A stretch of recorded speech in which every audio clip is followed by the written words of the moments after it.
Welcome to the Wade Center's podcast. The podcast of Wheaton College. Welcome to the Wade Center podcast. This is Dr. Crystal Downing, and I am joined by my co-director at the Wade, Dr. David Downing. What? That's my introduction. Okay, That's the we'll opening to explain Beowulf. that later. What? We are joined today by Wheaton College professor, Dr. Benjamin Weber. Thank you so much, Ben, for joining us today. Oh, it's my pleasure. Thank you very much for having me. When I looked up Ben's credentials, not only did I find that he got his PhD from Cornell University, where he specialized in medieval literature, but when he talked about things he likes to do in his spare time, he actually wrote Wander Around the Wade Center. So he is my new favorite person at Wheaton College. But we have invited him here in order to talk about Beowulf. Ben has published about Beowulf, and we are talking about this together because Tolkien was a lover of Beowulf. So, Ben, why don't you explain for a lot of our listeners who may not have heard of Beowulf exactly what it is and why it's significant? Sure. Happy to. You can cut me off if I start to run long. Beowulf is a poem written in Old English. It's just under 4,000 lines of poetry, just over 3,000 lines, 3,182 lines. It's among the longest poems left in Old English.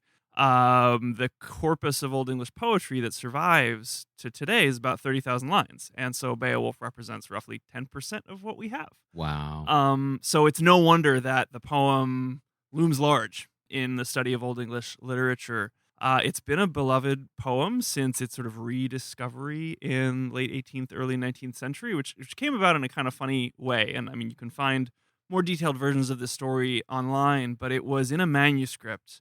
The shelf mark is Cotton Vitellius A15. It lives in the British Library if you want to go look it up. The whole thing is digitized online. Oh, wow. Those locations, it's Cotton's library originally. Yes. Vitellius is a statue, right? Or a bust? It's a bust of the Emperor Vitellius, which sort of sat atop the shelf. The A refers to which shelf it was on, and 15 is that it was the 15th volume on that particular shelf. This is before Dewey Decimal System, the Library of Congress. long before. It's better than the organizational system I have at my house. Oh, yeah. That's right, yes. My books actually at my house are all color-coded, Yeah. thanks to my children. Yeah. And that book was in Cotton's library, which then burned down.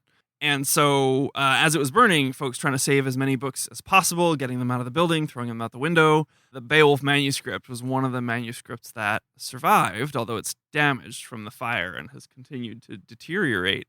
And it exists only in the single manuscript. So the fact that it survived is kind of a miracle. And then you think about what it represents in terms of our understanding of the poetic corpus, but also the culture.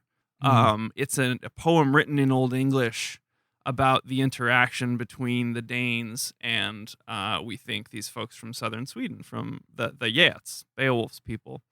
And so it also attests to the kind of connections among these various Germanic-speaking peoples in the early medieval period that kind of so exercised Tolkien. Mm. You pronounced Beowulf's tribe as the Geats. I listened to a translation by Seamus Heaney, or is it Seamus Heaney or Heaney? I think it's Heaney. Okay, Seamus Heaney, who was a Nobel Prize winner for his poetry. And just several years after he got the Nobel Prize, he translated Beowulf himself. Mm-hmm. And now his translation is what appears in the Norton Anthology of English Literature.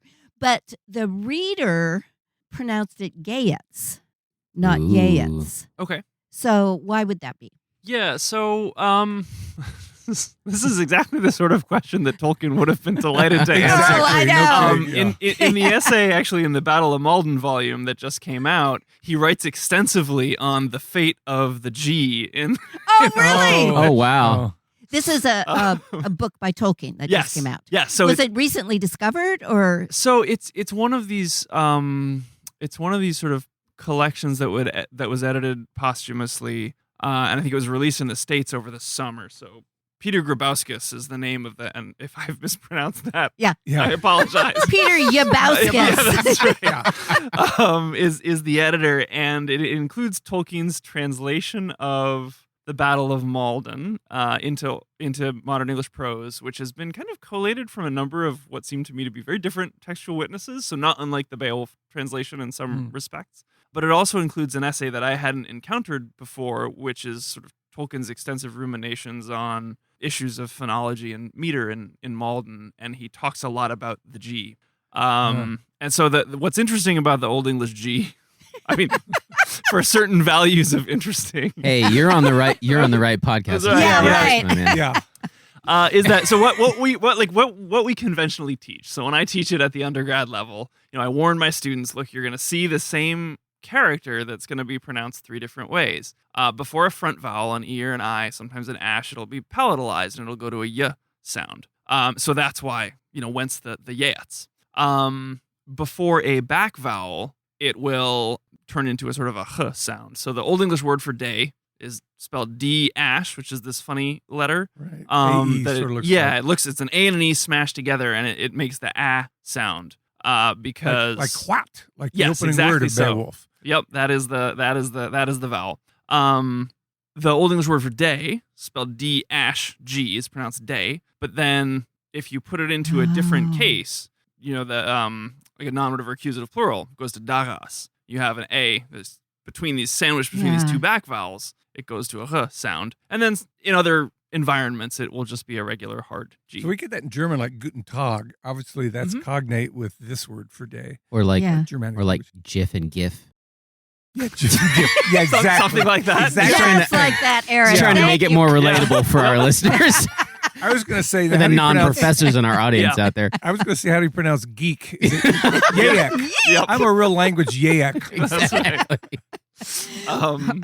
So to return to the yats, that's how I was taught to pronounce it. And if we're thinking in a sort of a relatively late Old English context, that is probably the correct way to do it. What is interesting is that when you look at whether it's Beowulf, Malden, other Old English poems, often all these different G's, they will still alliterate with one another, which is to say that the folks who were composing, whatever that meant, and the folks who were listening to the poems presumably recognize that in some sense these are the same letter. Although there are complexities to that story that you can read about in Tolkien's essay. So it's entirely possible that if we posit an early date for Beowulf, and Tolkien was certainly committed to that notion, right? He attributes it in Monsters and the Critics to the Age of Bede, which is to say roughly the 8th century. So pre-Viking invasions in early England. And we might get a different pronunciation of that G. It might remain hard because the evidence from, I think, Gothic and Old Saxon would sort of point in that direction. Right. You're right that Yeah. Tolkien would love being here. A lot of people, they know Tolkien as the author of The Hobbit and Lord of the Rings trilogy, but they didn't realize his real passion was for philology. That's what he taught at Oxford. And of course, what we're hearing Ben discuss are issues of philology. How did language change? In fact, to give us a sense, and I wished Tolkien were here to do this for us, can you recite a couple lines in Anglo-Saxon from Beowulf? Sure. Okay. Yeah, so just those first few famous lines. So we'll start with that what, right? Even though there are debates over whether the what is extrametrical or ought to be incorporated. But those are debates Tolkien would have loved to. So yeah, here are the first few lines of Beowulf. What, we gardena in J.R.R. Theod kuningas thrum jefrunan, hu tha athlingas ellen fremedun. Oh, nice. Thank you. Thank you. That was good. Yeah, and you can see why he invented his own Elvish language. Yeah. Because in a way we could think, oh, maybe that's how the elves sounded in Lord of the Rings. But because he knew Anglo-Saxon as well as Chaucerian English, which is considerably later. My theory is that Anglo-Saxon is actually just a drunk Irishman. As I recall, that was your theory about Middle English. Yeah, that was Middle English. Yeah, it's a very common theory. Well, so let's get into why we're talking about Beowulf at all in terms of Tolkien. It's interesting that Lewis and Tolkien when they had literary figures that they felt were underrated, they didn't just gripe about it. They would actually rehabilitate it. Lewis wrote a whole book called Rehabilitations, and he's going to say, Milton is underrated, and I'm going to prove it. And someone else is overrated, and I'm going to prove that Donne is probably overrated. And Tolkien was the same way. Rather than just let fairy stories be considered a child's genre, he's going to write this extremely influential essay, originally an address, saying, no, this is a legitimate literary genre. It has its own powers. And he changed a lot of people's views of the whole fantasy genre as a serious literary genre. And Michael Drout, who's a Tolkien scholar, said that Tolkien's address and then later published Beowulf, the Monsters, and the Critics is perhaps the single most influential literary essay in the literature of that period. He took what people considered to be a linguistic artifact, the story of Beowulf, and he said, no, this is serious literature. This is art. So he kind of single-handedly rescued Beowulf from sort of second-class status by treating it as literature rather than philology. In the old days, they said philology. It was considered more of one of the humanities. Now they say linguistics. It's more of a social science. Right. But Tolkien and Lewis's generation would use the word philology. Right. So why was he so passionate about Beowulf? Ooh, that's the let's give that. Yeah, I mean, I wanted to ask Ben this. question. Exactly. Yeah, why was he so Yeah. passionate about this? So, I mean, I think probably the best evidence that we have of his passion is Monsters and the Critics itself, and to some extent his work on Malden as well. But, I mean, to sort of pull together a few different things that he says, one is Tolkien has an awful lot invested in what he will call either the sort of Northern heroic ethos or the kind of theory of Northern courage. What he says in Monsters and the Critics, that is a line that always sticks with me, and that sometimes I offer to my students when they're sort of struggling in the latter part of the semester, is that this is a world in which the worth of defeated valor is deeply felt. That meant a lot to him, and he found, I think, in Beowulf, one of its richest expressions. That Beowulf is doomed to die at the hands of the dragon, and yet that does not daunt him as he goes out on that day to do what is needful and right for his people. That would be a great motto for my high school football team. The worth of defeated valor. Yeah, that should have been their motto. Yeah. Well, in the afterword to Seamus Heaney's translation of Beowulf, he actually says that he believes Tolkien is the most important person for the recuperation and attention given to Beowulf. So he acknowledges that he wouldn't be doing this if it weren't for Tolkien. What's interesting about Heaney's translation, which is now in the Norton Anthology, which, I mean, I used Norton Anthology for survey courses when I taught English literature, but people have criticized Heaney because he, like C.S. Lewis, was born in Northern Ireland. And so when he translates, people say, yes, but he uses Irish vocabulary and constructions in some of his translation. So what do you think about that? I will give one very specific response to that, which is will maybe sort of help to show the complexities of the question. And actually, Heaney's forward to his translation. So I teach that translation as well. I always assign the bilingual edition, which I think is wonderful, so students have access to the Old English text. I can teach them to pronounce it. But Heaney's translation is just very readable. And in that way, I think captures the sort of spirit or experience of the poem exceptionally well, which is why I like to use it. Early in the poem, there is this one moment that talks about the sufferings of the Danes at the hands of Grendel, right? This monster who has kind of come out of nowhere and essentially pushed them out of their hall, the sort of center of their little warrior society, and has kind of dominated it for 12 years. The word that he uses, one word he uses to talk about their suffering is this word thole, right? What they had tholed, I think, is the half line from Heaney. What's funny is one of the words you'll find in Beowulf used to describe suffering is this Old English verb tholian, which means to suffer. And so, I mean, yes, Heaney has borrowed this from the Ulster dialect of his youth. He says so explicitly in his introduction, but it also happens to be a word that is actually very close to the Old English word, or an Old English word for suffering that appears in the poem. And it's those sorts of correspondences, Heaney says, that got him excited about the poem in the first place, because he found in its Old English kind of resonances of this vocabulary of his own youth. So, you can, I suppose, criticize him for importing Irish things into what ought to be an English poem, I guess. But in some cases, those importations carry some weight. If I were to criticize Heaney on those grounds, it would be that sometimes those words, certainly to an American, right, a modern American reader's ear, those words kind of jangle in a way that make the tone of the translation a little bit inconsistent. But that is, in my mind, an extremely minor criticism of what is an extraordinary translation. Hashtag when you need a translation for a translation, right? Right, yeah. Yeah. Well, I know that Tom Shippey, who is a Tolkien scholar, he doesn't like Heaney's translation. And maybe for that reason you just mentioned, Ben.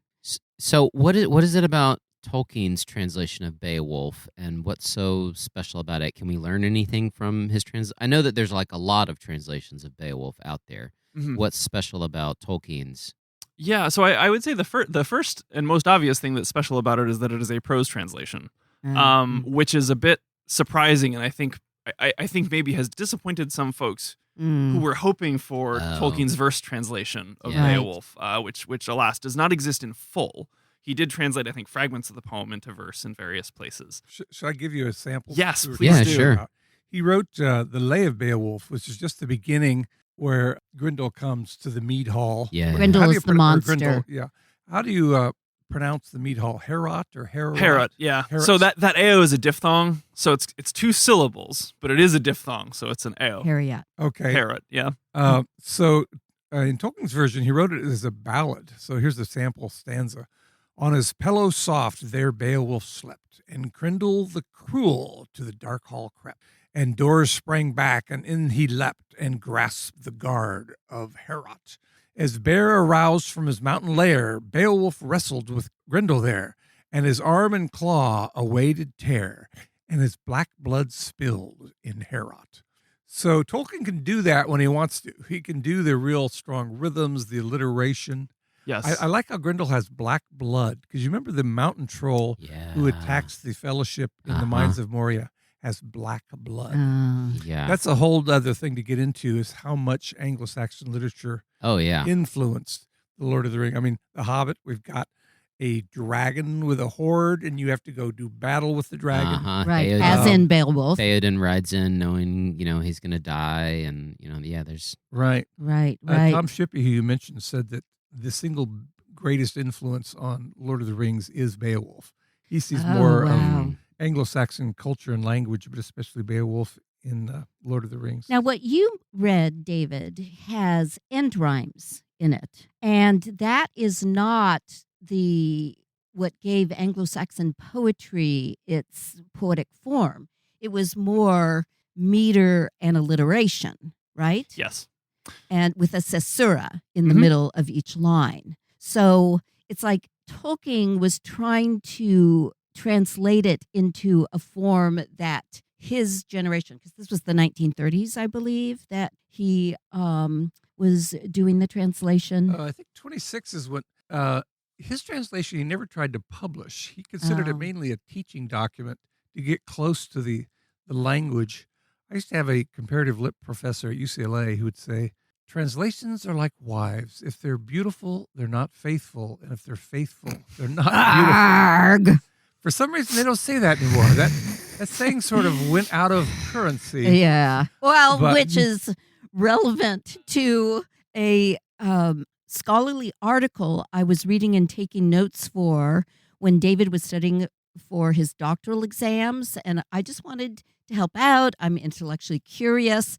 And one of the books that I checked out of the UCLA library at the time, and this is way back in the 20th century, so we're talking olden times, but the thesis of this particular author is that Beowulf was probably written by a woman because there are so many digressions in it. What? Yes. And then it also said the author spends a lot of time describing people's costumes Yes, and what they're wearing. Yes. Oh So my that gosh. proves it was a woman. So then later, several years later, I've gotten my PhD and I'm teaching at UCLA. And I said, oh, they assigned a survey course. I have to teach Beowulf. Do you have notes, David? So he handed me these notes, which were the ones I took like, what, 10 10 years years earlier, yeah. earlier. And I come across this. And of course, at the time, I was just, a kid. I was maybe 21, 22. And I wrote that down with no questions at all because, this is an important scholar, this. So why don't we talk about those digressions, the style of Beowulf, Ben? Yes, I'm happy to do that, and I'll make one point too about the excerpt that David read before, which is Okay. that the alert reader who has spent some time with Victorian literature will realize that Tolkien has cribbed the stanza form from Tennyson's Lady of Shalott, Okay. which is a really delightful thing. I actually Yeah. think Tennyson's influence on Tolkien is not insignificant. And one of the interesting things about Tolkien, and this is true of many of his verses to my ear anyway, in his fiction, is that he is awfully punctilious about syllable counts. I mean, you think even of Tom Bombadil's songs, Yeah. you get all of those nonsense words and syllables. It's like Ogden Nash, right? Right. He fills in the syllables precisely to occupy all the time slots. So every line has exactly the right number of syllables.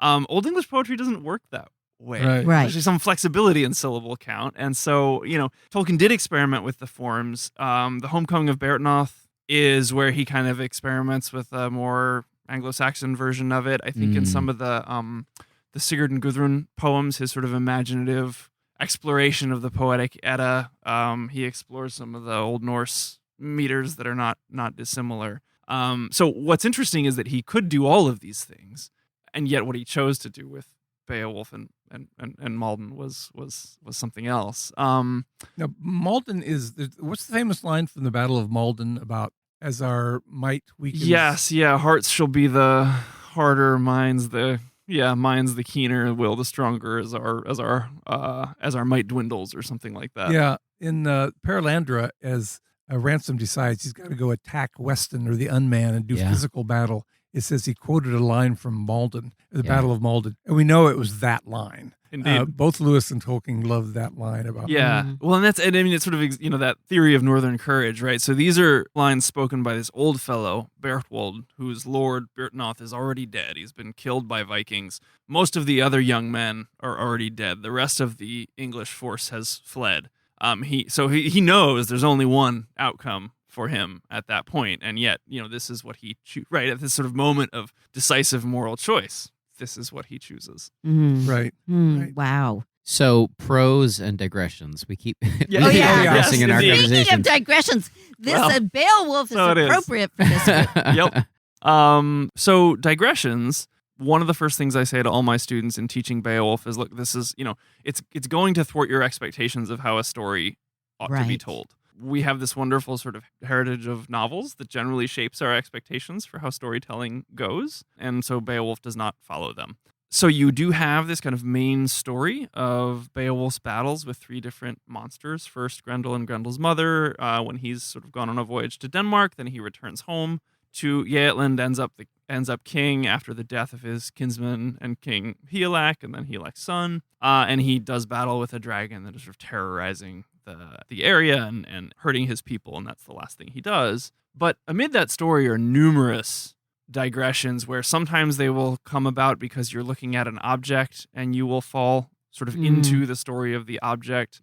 Sometimes they will come about because after one of Beowulf's victories, a shop, which is the Anglo-Saxon word for poet, right? I mean, it just means a maker.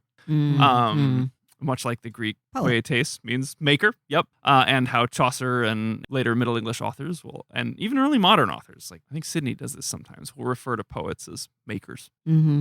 So some shop will make a song, and the song will pull us back into the Germanic legendary, right? It will be the story of Siegmund, who's known from the Norse sources as Sigurd the Dragon Slayer, Siegfried in the Nibelungenlied. Or stories about these sort of exemplary moral stories about Hermod and Modthrith. Which once again, the word mode, we have the word mood now. There's a lot of fascinating cognates. Yeah. And so high mood means proud, or how would you say what one you just said?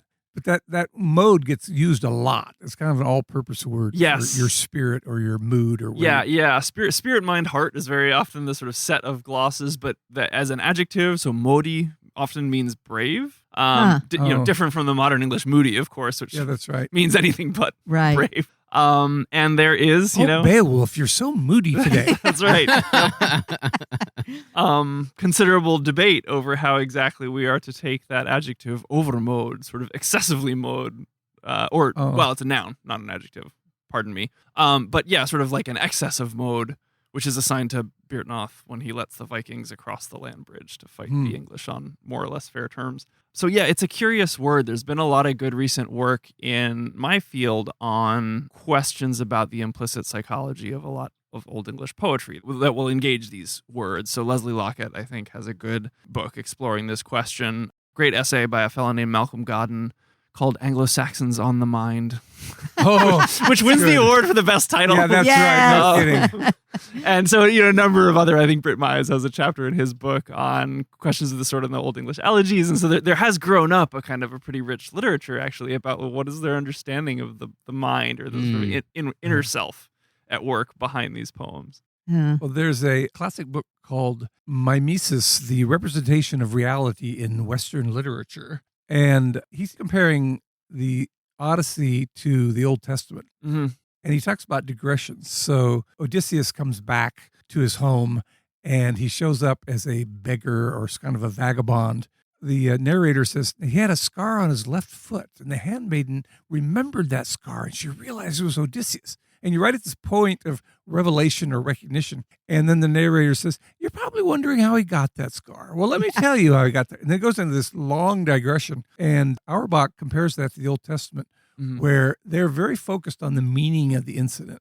So it says, God appeared to Abraham. And you go, well, where was God standing? What did he look like? How did Abraham respond? Were there other people there? And so he's talking about a view of reality in which there's a lot of surface and there's a lot of fascination with the surface. And in some ways, the story about the scar on his foot is as good as the story that we're hearing right now about Ulysses' return. Yeah. Right. Whereas the Old Testament, we're going to go into depth here. We're not going to digress. And I get a little bit of that feeling with Beowulf. It's a little bit like the Iliad and the Odyssey, and that it doesn't have to be a female. Is that a function of the David. oral history of poems like this? Right. Yeah. Right? In other words, is this an instance where instead of somebody sitting down and writing something meticulously and thinking through the outline of the story, when you're a bard or you're a poet and you're narrating this for an audience, and then all of a sudden you get an idea to go down a different path because of a scar on someone's heel or something. Is that what we're seeing in these kinds of ancient story forms, especially in Beowulf? Maybe is probably the most honest answer. I mean, All right. that's a plausible hypothesis, Yeah, right? yeah. I mean, it makes sense. And what would be required, like the evidence that would be required to kind of prove it, is probably not available to us. Gotcha. But we do think that, I mean, to your point, that Old English poetry was kind of composed in a similar manner to what we call Homeric poetry, right? So it's a rhapsode for the Homeric stuff, a shope for the Old English stuff, but same idea. Somebody who has told a lot of stories in extempore verse has memorized a pretty large set of kind of formulaic descriptions and things that he or she can fit together into verse lines that work, but is largely riffing on stories that are well known to everybody. And I mean, one funny feature of those classical epics that maybe helps to illuminate something about Beowulf is that everybody knows the story of the Trojan War. So when Odysseus shows up in Phaeacia and the blind rhapsode, Demodocus comes out, what story does he tell? He tells Odysseus' story, because the story everybody just knows, right? As if it were sort of disseminated throughout the whole Mediterranean world the minute Troy fell. Same thing happens in the Aeneid when Aeneas shows up in Carthage and he walks into the temple of Juno, and what does he see on the walls but the story of the Trojan War? It's a place in which, stories kind of bind everybody together. Talk about self-referential. Yeah. Well, and to the point, the question you were asking earlier, Aaron, that kind of jumping between one story and the next in a world where everybody knows every story is not a problem. Yeah. And I think that's actually something that appeals deeply to Tolkien, right? His sense of sort of the fabric of story that undergirds any actual literary production is pretty deep. Sounds like a Downing family reunion.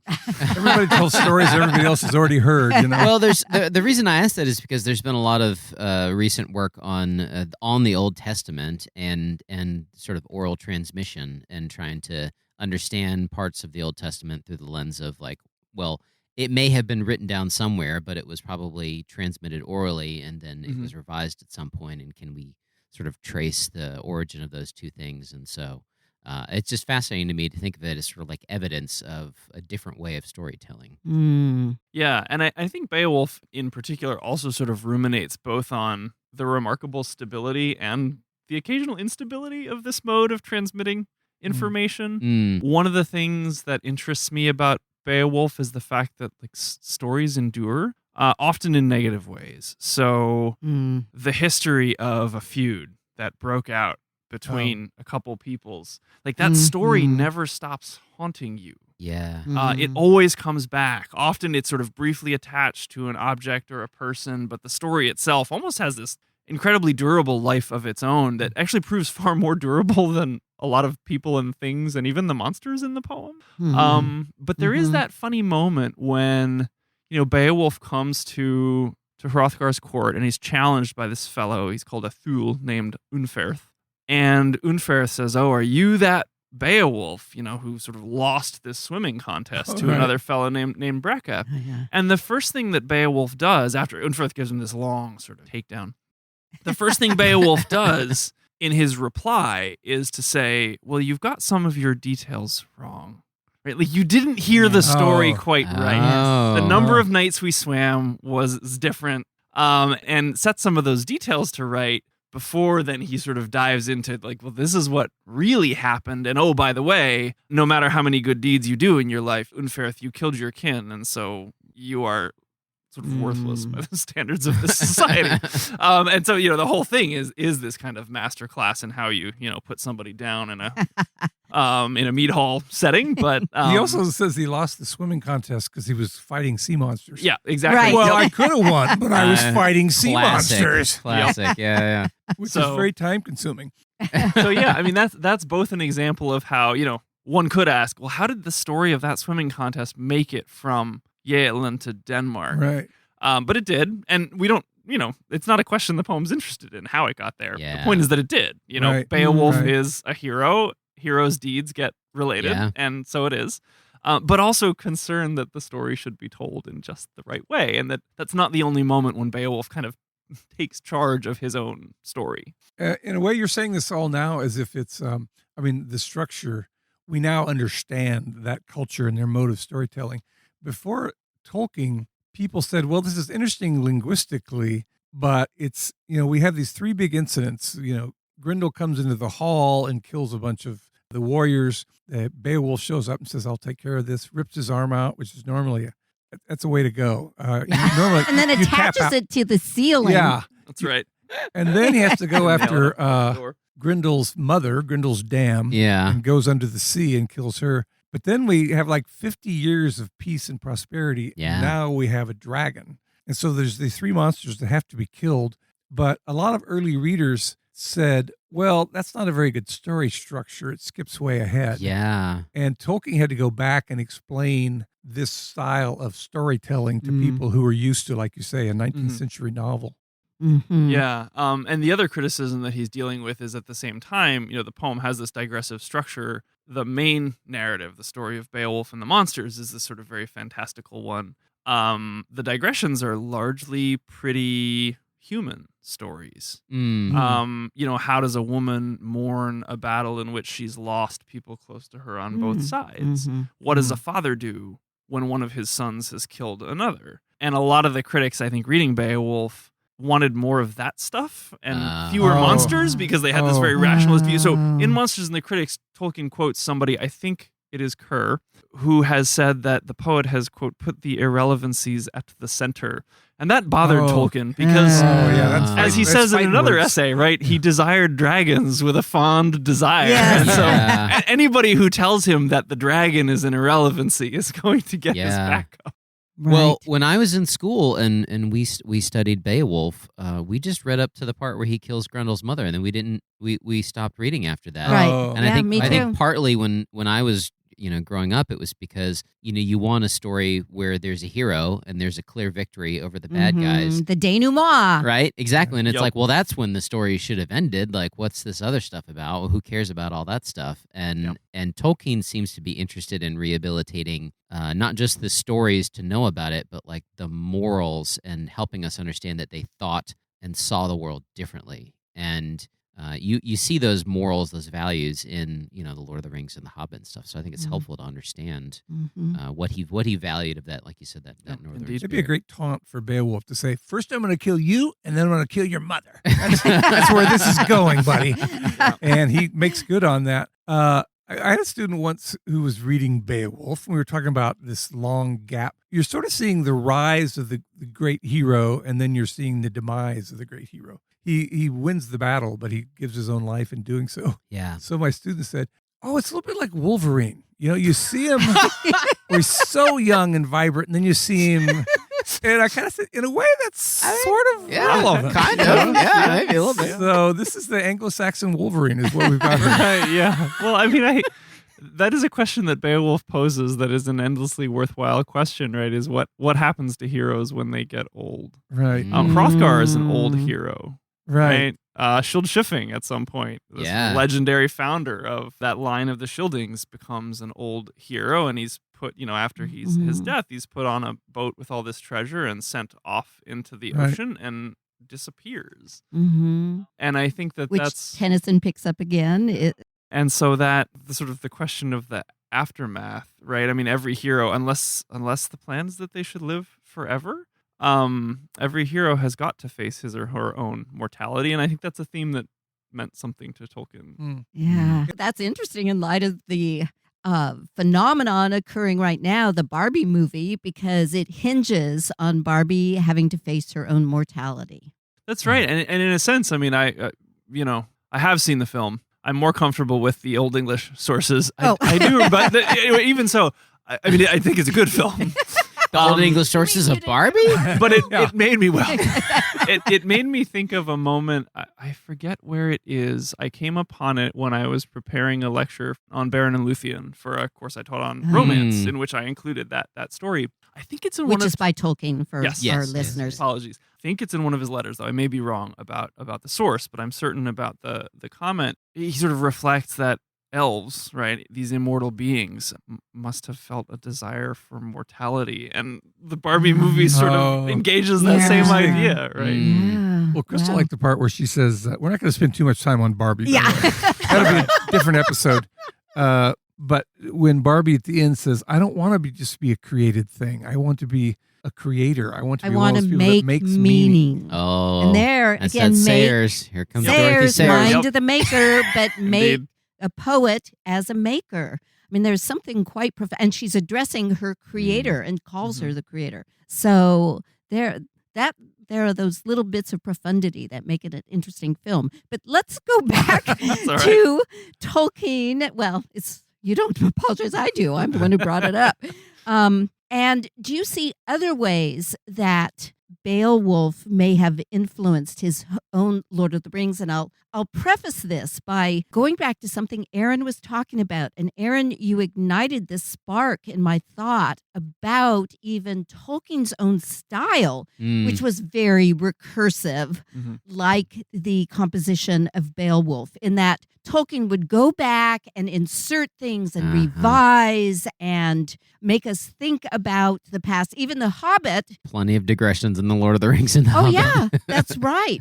So no wonder he loved Beowulf, and that is another way it may have influenced him in just this, and the fact that he read it aloud to the Inklings. Like, if we have these people who are reciting the poem of Beowulf to others, and then they, in the process of reciting, they go back and revise it, which Tolkien was doing all the time to Lord of the Rings. And which he did to his own translation of Beowulf. Oh, he did. Even though it was a teaching document, it was a living document. But every time he gave lectures, he would go back and say, I don't like that word choice. And so his son said that every time he gave a series of lectures on Beowulf, he would go back and update the translation. He's always so focused on choosing the perfect word. Yeah, he's very... Yeah. Mhm. So what other connections do you see between, sorry to get back to Crystal's question, No, that's between fine. Beowulf and And Barbie. and, Yeah, and so- Lord of the Rings. Tolkien's top popular writing? So we're going all in on Barb and Wolf. Is what you're saying. There you go. All right, Barb and all Wolf. right. There you I'll go. do my best. Or Beo Wolverine. We can go with that one too. Hope none of my students listen. So yeah, I think Tolkien is exquisitely sensitive to sound and finds it deeply meaningful. I think that all of the alliterative verse that he has studied, whether it is Old English or Old Icelandic, but Beowulf, occupies a place of honor there, has an influence on his prose style. And I think if you read passages, choose at random 3 passages from The Lord of the Rings or The Hobbit, read them slowly to yourself aloud, you may find yourself detecting that sort of pulse, alliterative, Right. metrical pulse that exists in those older poems. And you do get, Tolkien is actually a magnificent descriptive writer. Right. There are some really wonderful moments in I think all of his fiction that kind of draw upon that descriptive tradition in medieval English literature. The final thing I would say, I suppose, is not only did he desire dragons with a fond desire, but he wanted dragons of a certain sort. And this is something he says in Monsters and the Critics, that he's frustrated with folks who want to allegorize Beowulf's dragon and sort of say it's the dragon of the Revelation or it's Vice or something. He says that maybe that significance is sort of lurking below the surface, but like what it is this giant, venom spewing lizard that is the worthiest adversary for a hero to go down fighting. It's a concrete dragon. And I think that the commitment to the concreteness of inimical forces or evil forces is something that you can see in his fiction as well. Right. And what struck me listening to the translation by Seamus Heaney is the constant repetition of describing a king as the ring giver. And the Indeed. emphasis on rings. If Yeah. someone has done something extraordinary, they get a ring, which you still see like the Super Bowl ring. Right. That if you win the Super Bowl, you get a ring. So this is a long, long tradition. We could trace the Super Bowl back to Beowulf. Okay, I'm going to write an article about that. Yeah, no, I think that's an important connection.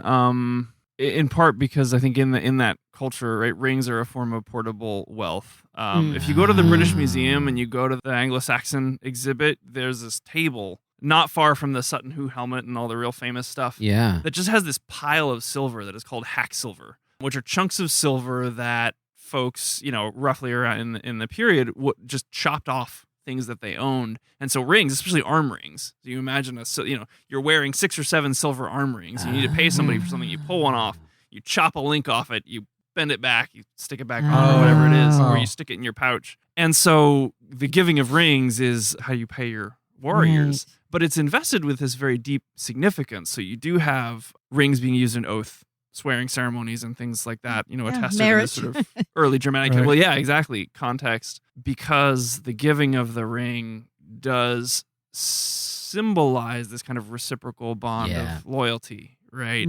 The ring came in because of the efforts of the warriors on the battlefield. The ring goes to the warriors because it helps them to equip themselves to do their duty. But it also affirms the fact that the Lord will always support the warriors. The warriors will always support the Lord. And I think the Rohirrim are the sort of closest analog, right, to the... Yeah, even their language is very Anglo-Saxon. In Lawrence of Arabia, after they win a battle, the Arabs are fighting in World War I, they're fighting the Turks. And after this one tribe wins in battle, he's giving all this booty to his warriors. And you kind of get that same comitatus feeling that the thanes serve, the vassals serve the thane, but then the thane rewards the vassals. Yep. This is all Marcel Mauss and the gift and sort of pre-modern societies. And when you give a gift and if you receive it, then there's an obligation. It's sort of you're entering into a relationship with them. Yeah, there's a reciprocity there. Yeah. We've talked about this in earlier episodes. The Lord of the Rings has a much higher percentage of Anglo-Saxon words than most other literature. He actually will say he opened his word hoard when you give a speech. And it's a fell sword or it's a fell, and someone is full of wrath. They're never angry or vexed or irritated. Yeah. They are full of wrath. So he loves to even bring that very concrete language from Old English into his own writing. So, Ben, I have a question for you, maybe as we wrap up. Sure. Is how does this apply to somebody who's not a philologist or a language student or is taking an English class, one of your medieval English classes at Wheaton College? How why should they go read Beowulf? How do you think, or would you hope that it could change them or impact them in some sort of positive way? Yeah, I think that's an excellent question. I suppose I'll give a two-pronged answer. One that's pretty deeply rooted in my own experience at Wheaton, where largely the folks who are doing Beowulf with me, whether it's at a lower level or an upper level, are English majors, and a great many of our English majors are actually studying writing principally. So we have them do some literary history because we believe it is worthwhile. But what I always say to those students, which I think applies to everybody else, is reading pre-modern literature, reading Beowulf, right? Especially pre-modern literature written in some form of your own language, if you're a native English speaker, or if you're looking to write in English, is really a great way to introduce yourself to some possibilities for expression that maybe you didn't know existed. That it can wonderfully broaden your horizons that way. The other thing that I would say more on the theme of Beowulf, and so kind of along the lines of Tolkien's investment in it, is a lot of life is a struggle with forces that are larger than us. Yeah. I wish I could tell you otherwise, right? I wish I could tell my own children otherwise. But reading Beowulf is an excellent way to reflect upon the question of sort of what do you do in a world where you have reached the limit of your capacity, and the only meaningful choice you have left is, do I keep going or not? With no control, or maybe even little hope for the outcome you might have wished for a long time ago. I wanted to mention Tolkien famously didn't like allegory, but he ends The Monster and the Critics on a very allegorical note. Do you remember the metaphor of the tower? Oh, yes, I do. Can you give us a quick explication of this closing master metaphor at the end of Tolkien's essay? Yeah, so the allegory of the tower in Monsters and the Critics, as I recall, is that Beowulf is like a tower that critics have pushed over because they are interested in the composition of the stone, or whether or not mortar was used. And so this is all those folks who think that that the Beowulf poet put the irrelevancies at the center, right? They would rather know more about the stone. They want to know more about Ingild. They don't care about who is sort of quasi-historical figure. They don't care about Beowulf and the dragon. And what Tolkien says then is his experience, or the more authentic experience, is that, or the poet's vision was that from the top of the tower, he could see the sea. Yeah. Right? I mean, that there's a kind of transcendence is probably too strong a word, right? But there is a kind of vision that comes when one is perched atop a text like Beowulf that scholarship can sort of deaden. He writes, I think, On Fairy Stories, right? He says mythology is alive in all its parts and dies before it can be dissected. I mean, this is the fact that part of what art helps us to do is to kind of feel out this realm of existence that is ours but remote from us. Deeply important to him. Right.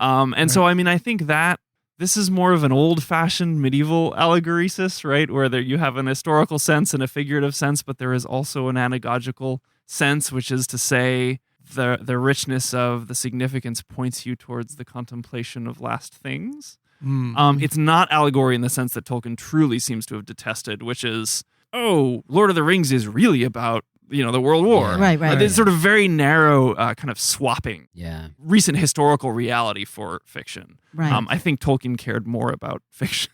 In fact, we have at the Wade Center a letter from Dorothy Sayers to C.S. Lewis talking about these critics of Tolkien's Lord of the Rings who have allegorized it just the way you say. And she specifies how they have turned the ring into a representation of the atom bomb. And I'm sure Tolkien read those, and the irony of Monsters and Critics, even though that was written before Lord of the Rings, still he was going to encounter monsters in critics with his Lord of the Rings. Well, he's giving that lecture in 36, then The Hobbit comes out in 37. Okay, where so we have he to was slay working a on it. dragon. Yeah. Yeah. I love Dorothy Sayers' comment. If you write allegory in the modern era, people go, "Oh, that's allegory. That's so inferior. Who respects that genre?" Yes. But then you write something like Lord of the Rings, and people go, "I wonder if this is allegorical." Yeah. She thought it was very ironic, that Yeah. people couldn't leave it alone. Mhm. Well, I've been reading The Discarded Image in anticipation that we're going to be doing a podcast on that coming up soon. And Lewis is constantly going through and saying, you need to read these things because it will help you see the world through a different lens. He has all these experiments about go out like and from a tower. look at the stars. Yeah, and to me, the value of some of this literature, even going back and reading Lewis, because it was written during a different time frame, is that in reading it, you realize there's more than one way to see the things that we encounter in life. There are still, while I'm not going to be fighting dragons, literally, we do encounter some of the same things. There's some things about being human, like you said about the father that loses his son in battle, that do reoccur, and the way that they see and they interpret those things and the way that they find meaning or continue to go on in their lives is different than us, but it helps us to almost step back and see our own lives from a different perspective, and you come away from it with a different way of seeing the world. And so I think it's valuable to read it for those things, even if you don't care about the what or the G and GIF or whatever. Or the Setsura in the middle of the line. Exactly. Yeah. Although there is a great and rarefied pleasure in a good philological argument. And thank you, Ben, for coming and giving us that Yes. My pleasure. delight. Thanks so much, Ben. All right. Thank you.